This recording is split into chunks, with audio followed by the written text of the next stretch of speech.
आज हम 3.1 का क्वेश्चन नंबर 2 कर रहे हैं। देखो क्वेश्चन नंबर 2 में 3 पार्ट दिए हुए हैं और बहुत आसान क्वेश्चन है, ये अक्सर क्वेश्चन ऑब्जेक्टिव में आते हैं। ठीक, हमें क्या बताना है कि हमें ये जो इक्वेशन दी हुई है, ये फर्स्ट सेकेंड और थर्ड, तो इसमें हमें जो इक्वेशन है उनमें हमें ये बताना है कि बताओ ये इंटरसेक्टिंग है या पैरेलल है या कोइंसिडेंट है। 3 प्रकार से हो सकती है, हमने बताए थे आपको। जैसे कि एक लाइन हो सकती है या तो इंटरसेक्ट हो जाए, ठीक है, इंट्रोडक्शन वीडियो में बताया है मैंने।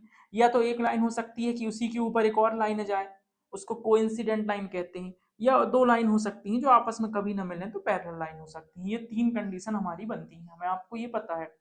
ठीक है, तो इसमें जो होता है, देखो जैसे इसका तो हमें पता है, सेकेंड वाली का कोइंसिडेंट लाइन का, इसमें क्या होता है, A1/A2 बराबर होता है B1/B2 बराबर C1/C2।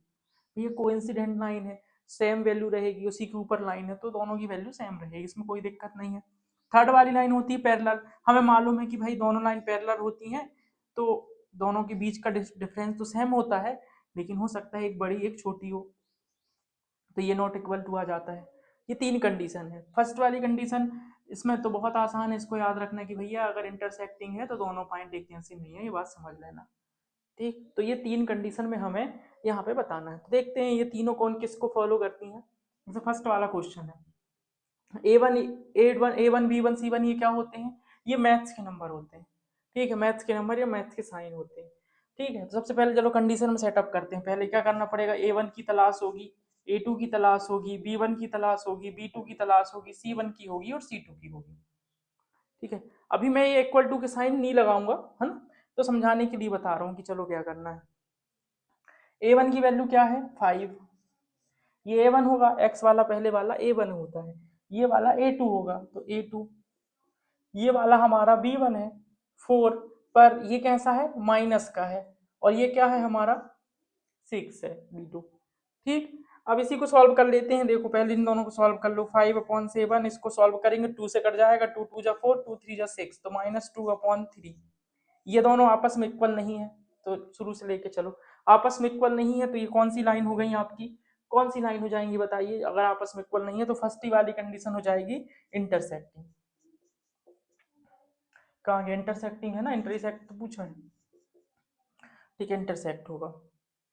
अच्छा, इसका आंसर किसी को जमा के लिखना है तो क्वेश्चन में ही लिखा है वैसे ही लिख दो, that's the line representing the following नहीं, इसको बोल दो the given pairs of linear equation is intersecting, बस। ठीक है, इसको ये समझ में आ गया आपको, दोनों वैल्यू इक्वल नहीं है तो कोई दिक्कत नहीं। देखो अगली वाला देखते हैं, सेकंड वाला और आसान है वो तो, ये समझ में आ गया। सेकंड वाले को करते हैं, किसको मिटाऊं, इसको मिटा देता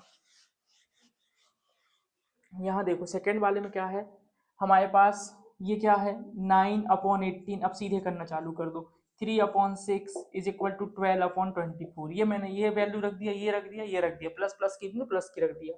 सॉल्व करते हैं, देखो कट जाएंगी ये, किससे कटेंगी, 9 से काट दें क्या, 9 1 जा 9, 9 2 जा 18, ये कट गया, 3 1 जा 3, 3 2 जा 6, 12 1 जा 12, 12 2 जा 24, तीनों एक्स ही आ गई, तीनों एक्स ही आ गई। मतलब कौन सी कंडीशन फॉलो होगी, सेकंड वाली, जो कि है क्या, कोइंसिडेंट लाइन। तो ये वाली लाइन होगी हमारी कोइंसिडेंट लाइन।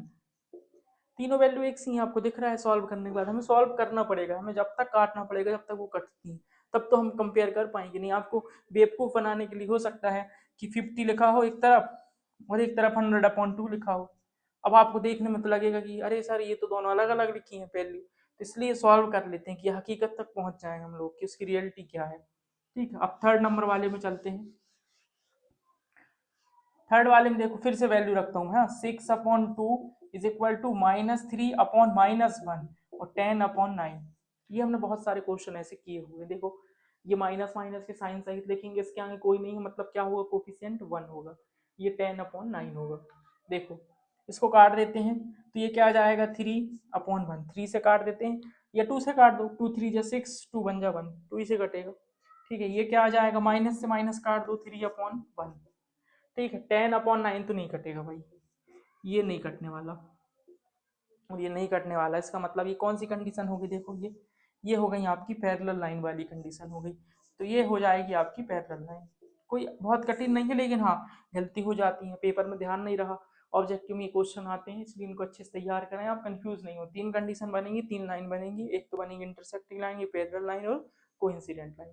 तो तीनों की आप कंडीशन अच्छे से एक बार अच्छे से दिमाग में बिठा लें, छोटी छोटी बातों को बहुत अच्छे से दिमाग में बिठा लें, ये काम करें। तो हम अगला क्वेश्चन करते हैं इसके बाद।